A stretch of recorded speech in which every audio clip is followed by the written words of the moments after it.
네, 우리 2024년 새해 첫 월사 기도회와 함께 하시는 모든 분들을 주님의 이름으로 축복합니다.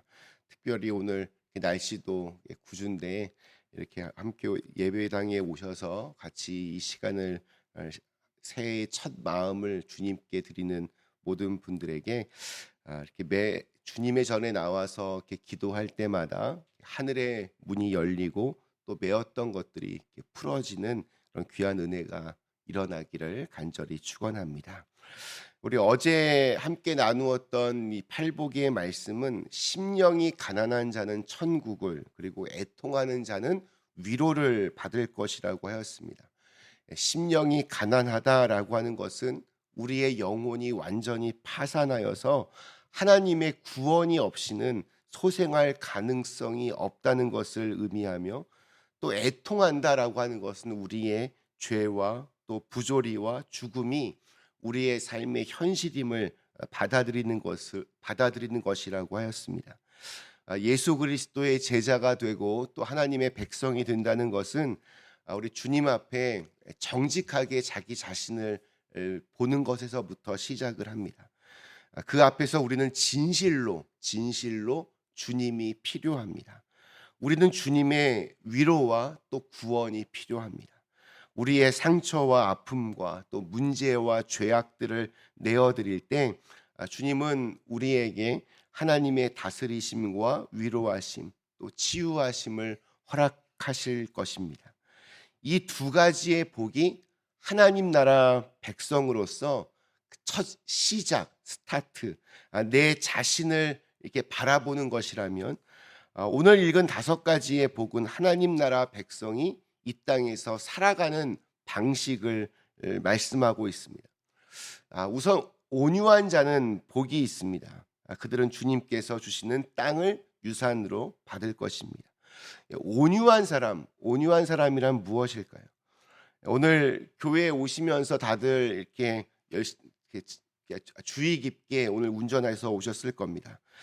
특히 이렇게 오늘처럼 그 겨울비가 내리는 날 운전할 때 가장 중요한 것 중에 하나는 브레이크를 잘 밟는 것입니다.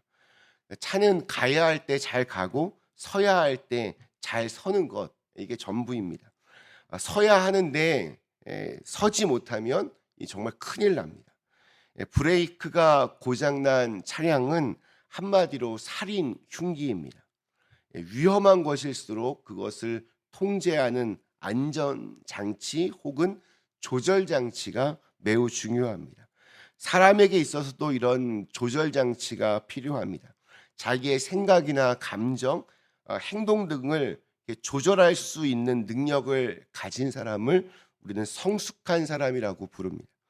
반면에 자기 감정이나 행동이 조절이 안 되는 사람이 있습니다.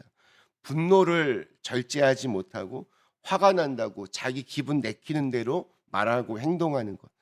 그렇게 자기의 마음을 다스리지 못하면 결국에는 큰 낭패를 당하게 됩니다. 오늘 예수님께서는 우리가 행복해지기 위하여 가장 필요한 성품 중에 하나가 온유함이라고 했습니다. 성령님에 의해서 통제될 수 있는 마음, 그것을 온유함이라고 저는 생각이 듭니다. 그리고 그런 사람들은 땅을 기업으로 받게 될 것입니다. 온유함은 하나님이 주신 그 지경을 넓혀가는 위대한 힘이 있습니다. 우리는 온유함의 그 힘을 믿어야 합니다. 우리 그리스도인은 예수 그리스도의 통치를 믿으며 이 놀라운 길을 믿음으로 걸어가는 사람들입니다. 우리 6절 말씀, 의에 줄이고 목마른 자는 복이 있나니 그들이 배부를 것이며. 하나님의 백성이 되고 주님을 따르는 사람은 의에 줄이고 목마른 사람이 되는 겁니다. 어렸을 때는 오히려 이렇게 정의라고 하는 문제에 대해서 훨씬 더 민감하게 생각하고 또 그거 정말 이렇게 정의로운 사람으로 살아야지 이런 생각 참 많이 했습니다. 근데 나이가 들고 먹고 사는 일에 바빠지다 보면 정의라고 하는 단어는 우리의 삶과는 점점 이렇게 멀어지게 됩니다. 그러나 곰곰이 생각해 보면 정의만큼 우리를 이렇게 곧게 세우는 것은 없습니다. 우리가 그냥 먹고 살기 위해 사는 것이 아니라 옳은 일을 위하여 산다고 할 때 우리는 새 힘을 얻고 용기를 얻고 또 기쁨을 얻을 수 있습니다. 그리스도인이 된다라고 하는 것은 이 옳은 일에 대한 감각을 회복하는 것입니다. 그저 먹고 사는 것에만 마음을 쓰는 것에서 벗어나 무엇이 더 옳은가를 생각해 보고 주님과 더불어 옳은 일을 실천하며 사는 것 참 중요합니다. 올바름을 찾고 갈망하는 사람은 결국 주님의 구원의 은혜를 경험하게 될 것입니다. 은혜로 배부르게 될 것입니다. 우리 7절 말씀, 긍휼히 여기는 자는 복이 있나니 그들이 긍휼히 여김을 받을 것이며, 긍휼이라고 하는 것은 한마디로 불쌍히 여기는 마음입니다. 하나님 나라 백성으로 살아가는 사람, 예수님 안에 거하는 사람은 긍휼의 마음을 갖습니다. 반면에 우리가 하나님을 떠났을 때 제일 먼저 사라지게 되는 것이 바로 이 긍휼의 마음입니다. 저 사람과 나를 이렇게 구분해서 뭐든지 생각합니다. 나는 나, 너는 너. 그 사람이 나와 무슨 상관이 있는가? 이런 마음가짐으로 살아갑니다. 아담과 이브가 처음 죄를 지었을 때 아담은 곧바로 자기 아내를 비난했습니다. 또 이브는 뱀을 비난했습니다. 그들의 아들이었던 가인은 하나님께서 자기의 재물을 받지 않으신다고 동생 아벨을 비난하고 그를 죽였습니다. 이후에 성경은 이렇게 자기를 위해 다른 사람을 탓하고 비난하고 심지어 죽이는 피비린내 나는 역사로 가득합니다. 그러나 주님을 만나게 되면, 하나님을 믿게 되면 우리의 이러한 마음이 변하기 시작합니다. 한 사람 한 사람이 얼마나 귀한 존재인지를 깨닫기 때문입니다. 그것이 바로 주님의 마음이기도 합니다. 우리 8절 말씀, 마음이 청결한 자는 복이 있나니 그들이 하나님을 볼 것이며. 마음이 청결하다, 이것은 하나님 앞에서 죄사함을 받은 상태로 서 있는 것을 말합니다. 다윗 왕은 하나님 마음에 합한 사람이라는 칭찬까지 들었던 왕이지만 우리가 다들 알다시피 아주 큰 죄악을 저질렀습니다. 훗날 나단 선지자의 책망을 받고 그는 하나님 앞에 깊이 회개를 합니다. 시편 51편 10절에서 그는 이렇게 기도합니다. 하나님이여, 내 속에 정한 마음을 창조하시고 내 안에 정직한 영을 새롭게 하소서. 그는 자신의 죄악을 깊이 회개하면서 다시금 깨끗한 마음을 만들어 주시고 정직한 영으로 새롭게 해달라고 기도하였습니다. 깨끗한 마음, 청결한 마음이란 이렇게 주님께 용서받은 마음, 그리하여 죄로부터 자유로워진 마음이라는 것을 시편 말씀이 우리에게 알려줍니다. 인간은 누구나 생명의 주인이신 하나님을 만나야 삽니다.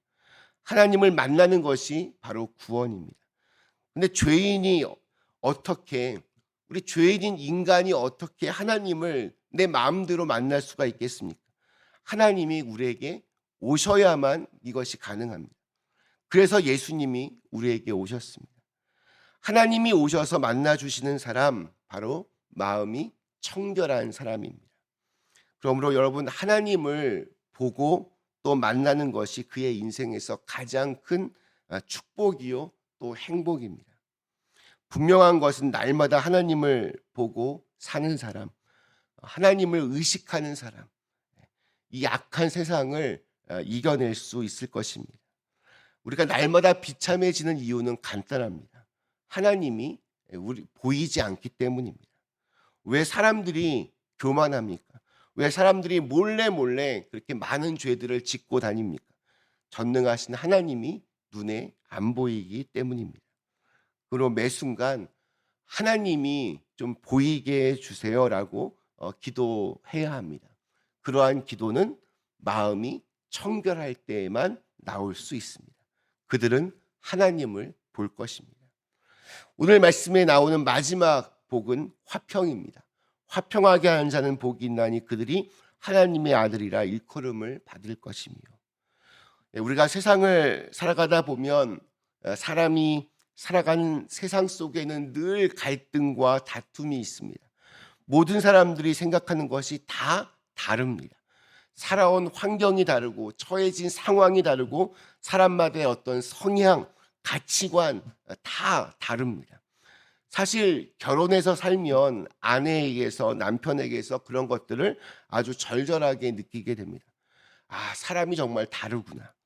설령 생각하는 것이 같다고 해도 표현하는 방법이 다릅니다. 표현을 받아들이는 방식도 다릅니다. 상대방의 이야기를 이렇게 세심하게 듣지 않으면 특히 이렇게 넘겨 짚으면 서로 오해하는 경우가 허다합니다. 그 가운데 갈등이 생기고 또 어려움이 생깁니다. 이렇게 한 사람 한 사람과의 관계도 어려운데 집단으로 이것들이 얽히게 되면 이건 정말 너무나 어렵습니다. 집단과 집단이 갈등하고 그 갈등이 심지어 나라로 확장이 되면 전쟁이 되는 것을 우리는 지금도 뉴스만 틀면 볼 수 있습니다. 사사기에 보면 사사기의 수많은 죄악과 갈등들 무엇 때문에 생겨났습니까? 바로 각자 자기 소견에 옳은 대로 판단한다는 데서부터 비롯되었습니다.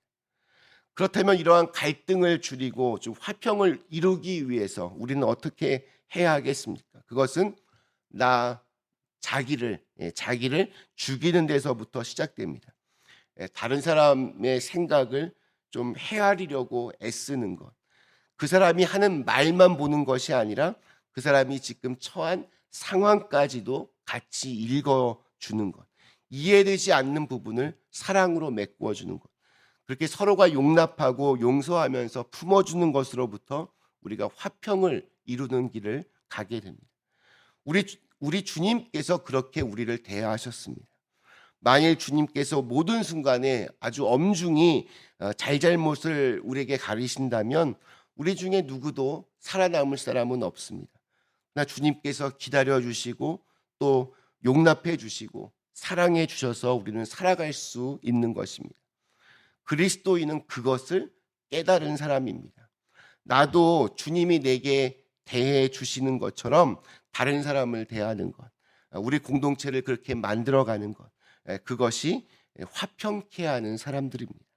사람들은 그 사람을 보고 예수님의 얼굴을 떠올릴 것이요, 그 사람을 보고 하나님의 아들이라 이야기할 것입니다. 우리 사랑하는 그린빌 가족 여러분, 2024년의 첫 시작, 첫 발걸음을 하나님 나라 백성답게 그렇게 살아가실 수 있기를 간절히 축원합니다. 온유한 사람으로, 의에 줄이고 목마른 사람으로, 긍휼히 여기는 사람으로, 마음이 청결한 사람으로, 그리고 화평한 사람으로 그렇게 살아내시기를 기원합니다. 우리는 그리스도인의 걸맞는 삶의 방식으로 살아갈 때 그때 가장 아름답게 빛날 수 있습니다. 그때 가장 아주 능력 있는 하나님의 나라를 이루어갈 수 있습니다. 올 한 해 부르심에 합당한 사람으로 험난한 세상 속에서도 그리스도인의 그러한 고귀함을, 순결함을 놓치지 말고 살아가실 수 있기를 주님의 이름으로 간절히 축원합니다. 잠시 함께 기도하시겠습니다.